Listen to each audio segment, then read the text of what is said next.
there, my name is Asleon. Today I will be talking about how I built my Yao-Yao. Alright, let's get right into it. She has 42,236 HP, 1,248 attack, 986 defense, 141 EM, 5 over 123 crit damage, 35 healing damage bonus, almost 36 healing damage bonus, 124 ER, and 15% Dendro damage bonus. Are her artifacts not leveled? I thought I leveled all of them. Okay, she just has that. Oh wait, no, it's from the first part of her artifacts. Okie dokie. But anyway, weapon-wise, I have my Yao-Yao on the Deluges of the Desert stages. It's an event weapon. It gives HP percent. If the wielder performs healings, restore 60 energy. This effect can be triggered once every 10 seconds and can occur even when the character is not on field. I really like this polearm for her. Another one I put down is another event weapon, the Taitami no Oshino. It gives energy regeneration, increased attack and movement speed after using elemental skill. The biggest thing is the increased attack. Her elemental skill is where you're going to get quite a bit of healing and a lot of what she's going to do. The Moon Piercer is another one. Gives her elemental mastery. This is nice if you want her to have more reactions being done. And this will increase burning, quicken, activates red, lunar bloom, hyper bloom, virgin. It also creates a leaf of revival. And when picked up, will grant the character who picks up 32% attack, which will be nice. Because, well, she won't be on field, so she'll be granting this to whoever's on field and picks up the leaf. Another one is the Kitana Crossfire. Both of these, I believe, are craftable. This one also has EM and increases elemental skill damage. Now, I believe it does end up a net positive. It'll take 3, but then regenerate 3.5 energy every 2 seconds for the next 6 seconds, so it'll slowly help her gain energy back. Then there's also the Favonius Lance. It gives ER and crit hits have a 70% chance of generating particles. And then also the Black Tassel with an HP percent and increased damage against slimes. The slime's not really important. Frankly, I put Yao-Yao on anything with probably ER, prioritizing ER or HP percent if you count, HP percent being the biggest one, ER and then EM. If you have a good spear for her, that's great. I think HP percent is the best for her because she does want at least like 40,000 HP for her maximum bonus. It was, I'm trying to remember what it was. There was something. Was it this one? It might have been this one. There was something in her kit that she wanted at least 40,000 HP to completely benefit off of it. Now, artifact-wise, I have her on a 4-piece Deepwood. You want to just prioritize making sure she has HP and ER, in my opinion. HP, she's got a lot of HP. ER is because her burst is where you really get a big buff of healing from her. But ER, HP being the main stat for your Sands and Goblet, healing bonus for your Circlet, and then HP being a high substat along with ER. You can also give crit rate, crit damage with it. Now, other sets you could put her on, you have Deepwood, you can also put her on Tenacity of the Millelith, Maidens Beloved, Song of Days Past, which healing damage bonus, and then it gives additional damage, same with Ocean Hued Clam. Now, I haven't looked too deeply in the way these two deal out additional damage, but from what I recall correctly, it's overflow healing that does it. So as long as she's doing overflow healing, it should assist in additional damage. There might be some other requirements, and I just haven't read the artifacts carefully enough, but I don't know. Now, talent. Yeah, we'll go over her talents and then we'll come back. Swing back to your cons. Talent-wise, I prioritize her E, her alt second, and you don't really need to care about her base at all. It doesn't matter that much. But I do her E because this is what you're going to see her using a lot. Her alt because, I mean, this also does a lot. And then not worry about the base. It recommends the same order. And then I think like I said, I think this one is it. 1 H base. Ugh. But Router Explode. Every character within the AoE will gain HP every 1 second based on 0.8% of Yao's max HP. No, this doesn't have a cap, though. There was something with a cap somewhere that made me put in my notes. You want her to at least have 40,000 HP. Maybe it has something to do with the cons. Anyway, let's get started. Her C1 is when a white jade radish explodes, which is what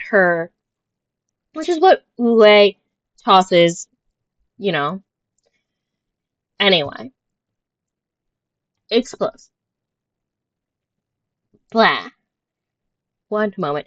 When a white jade radish explodes, the active character within their AoE will gain a 15% Dendro damage bonus for 8 seconds and have 15 stamina restored to them. This form of stamina restoration can only be triggered every 5 seconds. Okay, got it out. Don't know why I was having so much trouble saying that. Her C2 is when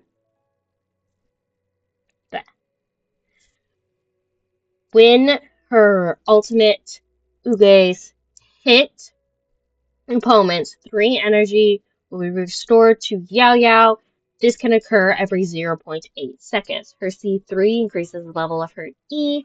Her C4 is after using her E or her alt, Yao-Yao's elemental mastery will increase by 0.3% of her max HP.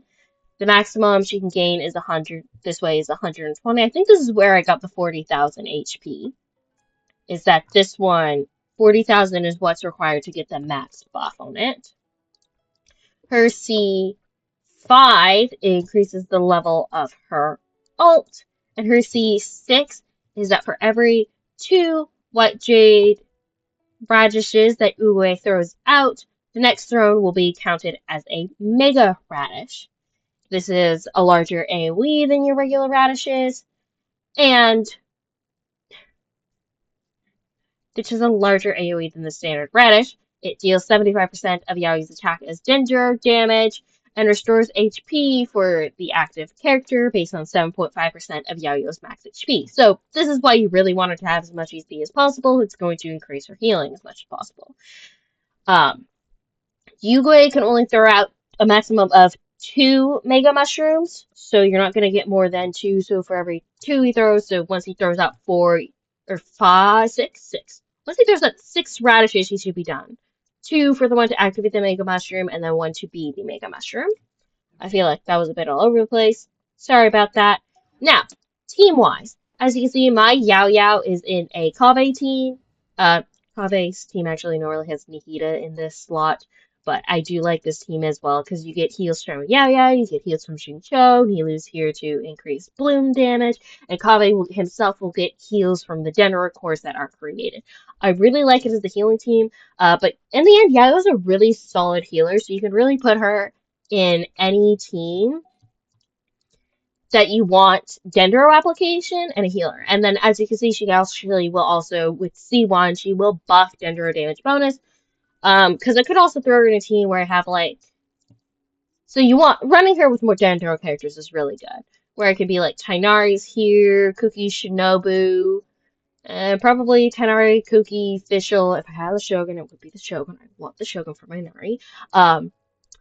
And then Yao-Yao, Yao-Yao, and Kuki providing heals. Fischl and Kuki taking care of Electro. And then Tighnari taking care of damage. Yao-Yao, honestly, I feel like she's solid. She's a really good healer. So put her in if you want a healer. And then, you know, the Dendro application, really good for additional reactions. I personally don't run her in too many teams because One, I have Nikita, who, if you want more Dendro application, you would put her in, and don't die right away. I hope not. That'd be really bad. I mean, part of it is just and two, I typically have another different sustainer, so I don't need Yao-Yao to be the sustainer for the group. I wonder if we can generate. Oh, perfect! I can generate cores right now. More cores, the better. But so I end up not using Yao-Yao all that much, although I think she is a really, really good healer, especially if you don't have too many alternative healers. I think she's a really solid choice. Her main healing is dealt out with her burst. So that's what you really want to use if you're getting. I'm gonna go ahead and use her first. As you can see, it heals everybody, and then it applies a lot of Dendro. If I had some off-field Hydro application going at that point in time, it would have been really good, because then it would have created a lot of cores for Kaveh to burst, but yeah, I didn't have any of that going. Unfortunately, he doesn't have his ult up right now. I really need to give my Kaveh like more ER or something, because that's a problem he runs into quite often. Or I need to put him to a bigger energy team. But he runs into that issue quite often, is not, when I'm playing Kaveh, is not having his ult up while everybody else has got their stuff for the rotation. Because I want his ult up so he creates Dendro cores. Anyway, that was Yao-Yao Showcase. She does some good damage too. I don't know if you noticed how much damage Uguay was doing, but he can also do some pretty good damage himself. Anyway, that is all for how I built Yao-Yao. Thank you so much for watching. If you enjoyed the video, please leave a like, and if you'd like to see more like this, please subscribe, and may you have a blessed rest of your day.